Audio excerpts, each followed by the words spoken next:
네, 안녕하십니까. 이번에 4주차 강의 의료급여에 대해서 설명하도록 하겠습니다. 이제 우리나라 같은 경우는 건강보험 대상자가 96% 정도, 그 다음에 의료급여는 한 3점 몇 퍼센트 정도 되다 보니까 이게 의료급여에 대해서 깊게 모르는 분들이 대부분 많이 있어요. 뭐 깊게까지는 안 늦어도 이거 이제 인정하는 인자는 자체가 좀 적은 편이죠. 의료급여 내용이라고 하는 것은 아무래도 기초생활보장법에 의해 관련이 되어 있고, 그다음에 이제 사회적으로 생계가 좀 어려운 사람들을 위해서 일반 조세로 지원해주는 제도라고 설명을 드릴 수 있습니다. 의료급여의 특징 같은 경우는 이제 아무래도 재원이 조세이기 때문에 일반적으로 이제 지원 정책인 거죠. 지원 정책. 예를 들어서 조손가정이라고 하십니까? 조손가정. 조손가정. 들어보셨어요? 조손가정. 조부모, 손주, 손자, 손녀, 손 해갖고 중간에 어머니하고 아버지가 갑자기 사정이 생겨갖고 어떻게 좀 안 좋은 일로 이렇게 좀 돌아가셨어요. 그러면은 이제 할머니, 할아버지하고 손자, 손녀만 남았다고 합시다. 그럼 이제 현실적으로 생계가 어떻게 되느냐는 거죠. 이제 이런 거 있어요. 오늘 내일 하시는 할머니와 그 다음에 어제 오늘 하게 되는 동생이 있는 소녀 가장. 쌀을 타기 위해서 동사무에서 줄을 쓰고 지금 복지센터로 바뀌었다고 하죠. 주민센터로. 그 다음에 차비를 얻기 위해서 신청을 하게 되고 학교 수업은 뭐고 당연히 학교 생활도 어렵겠지만 지원을 해준다고 해도 한계가 있죠. 요즘 많이 이제 좋아지긴 했는데 이러다가 어느 날 갑자기 할머니가 이렇게 매일매일 고혈압약도 드시는데 쓰러지셨어요. 그럼 수술비는 어떡하며 안 봐도 조금 이렇게 그렇죠. 그다음에 동생은 좀 이렇게 울고 사달라고 그러고 말도 안 통하는데 지금 막 동생이 한 명도 아니고 두세 명이어 봐요. 이거는 사회적으로 거의 사망에 가깝게 됩니다. 그래서 이거는 국가에서 복지 차원에서 지원해주자 하는 여러 가지 프로그램 중에 하나가 의료급여입니다. 의료급여. 자, 의료급여. 첫 번째 시간에 했었던 내용 중에서 사회보장기본법 얘기했던 거 기억나시죠? 사회보장기본법 중에서 사회보험도 있지만은 중간쯤에 공공부조 있잖아요. 사회보험 여기 써놓고 공공부조 이쯤에다 제가 그렸잖아요. 공공부조 안에 의료급여라고 하는 것은 의료보장이 들어간다라는 거 기억하시죠? 그 부분을 이제 오늘 한다는 그 뜻입니다.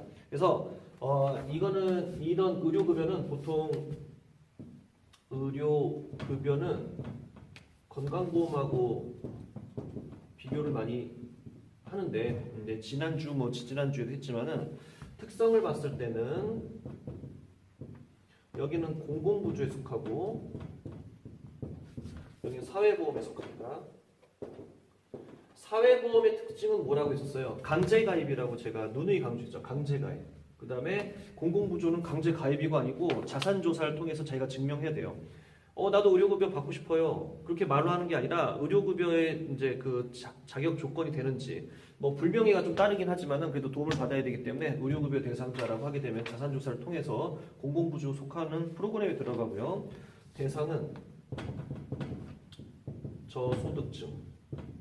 사실 이게 저소득층이라는 게 얼마까지가 저소득층이냐고 볼 수는 건 또 객관적인 판단이 되는 거기 때문에 물가 상승 비율로 계산도 하지만은 전체 소득 분위에 따라서 이제 하위 몇 퍼센트라고 잡기도 들어갑니다. 그다음에 여기는 모든 국민을 대상으로 하는 거죠. 물론 저소득층도 모든 국민에 들어가긴 하지만은 모든 국민 중에서 저소득층 딱 빼고 나머지 모든 국민이라고 생각하시면 됩니다. 그다음 재원은 이게 좀 중요하죠. 재원. 아까 얘기했던 조세, 세금이에요. 세금. 중앙정부와 지방정부에서 지원해주는 조세, 세금이고 여기는 건강보험료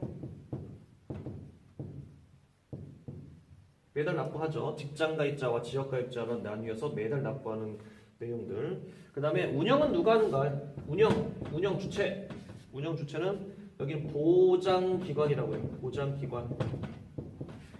여기는 국민건강보험공단이 보험자죠. 공단이라고 쓰겠습니다. 보장기관을 다른 말은 아니죠. 시장, 군수, 구청장, 시군구에서 관리를 합니다.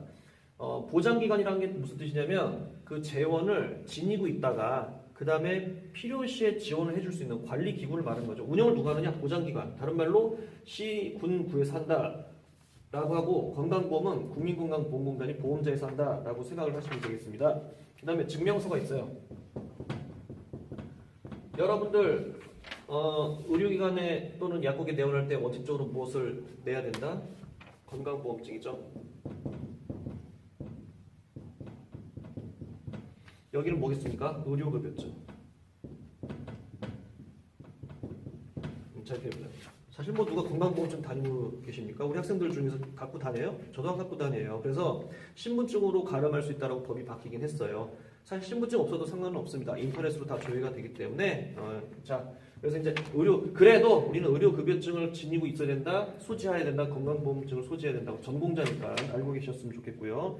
그 다음에 또 하나는 절차가 있는데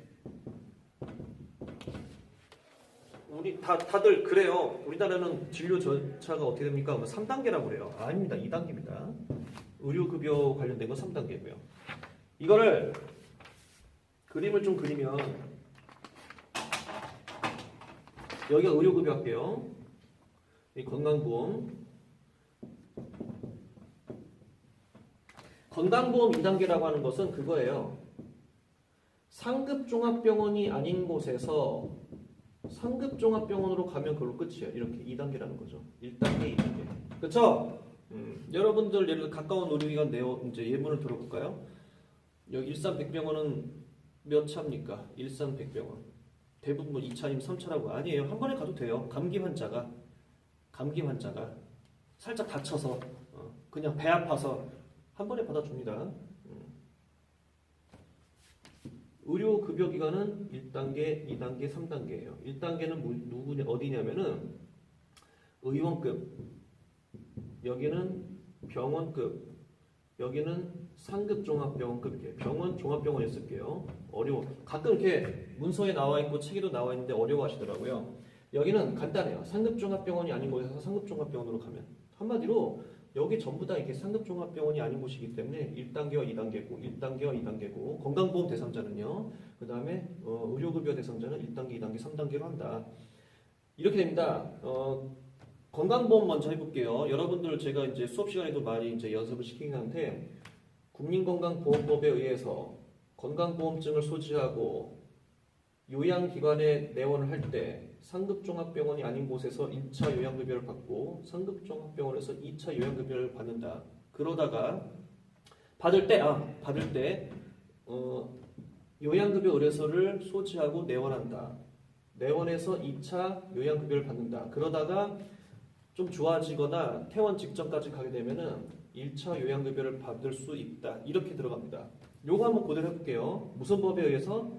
의료급여법에 의해서 누가 의료급여 대상자가 어디에 내원할 때 의료급여 기관에 내원할 때 무엇을 소지하고 의료급여증을 소지하고 1차 의료급여를 받는다. 그러다가 악화가 되거나 담당 주치가 판단돼서 2차나 3차, 2차 거쳐가 되죠. 2차, 3차가 아니라 2차 의료급여 기관에서 의료급여증을 소지하고 의료급여 의뢰서와 함께 내원하여 2차 의료급여를 받고 마찬가지로 3차 의료급여 기관도 마찬가지로 한다. 그러다가 3차 의료급여를 받다가 회복해서 좋아졌을 때 2차 의료급여기관이나 1차 의료급여기관으로 의료급여 회송서를 지니고 내원하면은 의료급여를 받는다 이렇게 됩니다.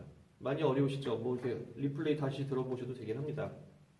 자, 그래서 이런 단계라고 하는 것을 여러분이 알고 계시고 이 1단계, 2단계, 3단계라고 하는 것을 이제 조금 더 세분하게 되면은 1차 쓸게요. 1차 의료급여 기관이라고 한다면 아까 전에 얘기했던 의원급이라고 했죠.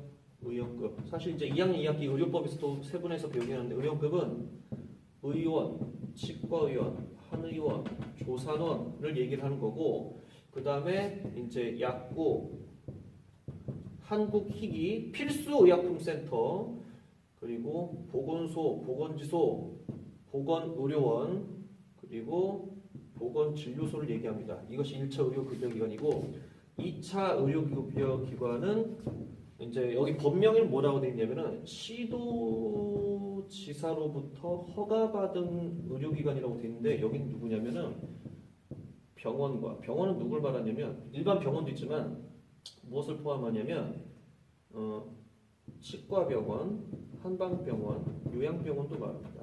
그 다음에 종합병원, 병원, 종합병원 이렇게 얘기하는 거죠. 3차 의료급여기관은 상급종합병원이에요. 상급종합병원. 그러니까 법이 또 살짝 바뀌었어요. 종합병원 중에서 지정받은 의료기관 이렇게 됐었는데 이게 지금 자꾸 이렇게 어려워하니까 상급종합병원이라고 이렇게 통일시켜버린 거죠. 우리나라의 상급종합병원 이제 매년 조금씩 바뀌긴 하지만은 3년에 한 번씩 바뀌지만은 42개에서 44개 이렇게 전후로 움직입니다. 자, 그다음에 종별 가산율에 대해서 설명을 좀 드려야 되는데 이게 지금 시간 관계상 5분 쉬고 종별 가산율에 대해서 설명을 또 드리도록 하겠습니다. 고맙습니다.